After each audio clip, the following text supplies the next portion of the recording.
genel çekimiz Doktor Arif Məmmədov tip cərrahiyyəsinə yanaşmaları. Gördük sizləri. Məndən öncə çıxış edən həmkarlarım və hocalarımız burun anatomiyası haqqında kifayət qədər məlumat verdiyi üçün mən bəzi şeyləri keçsəm və əsas gördüyüm iş haqqında sizə məlumat verəcəm.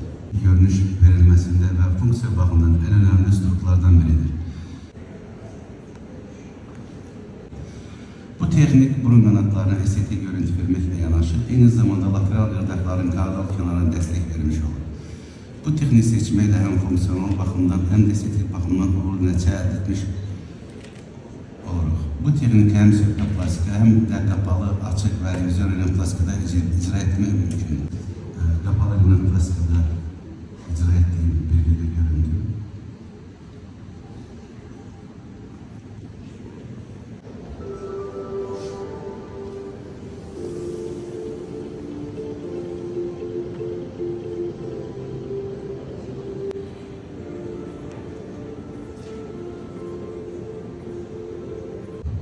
Hemen sonraki netice, bir yıl sonraki netice, 8 ay sonraki septoplastikadan sonraki netice.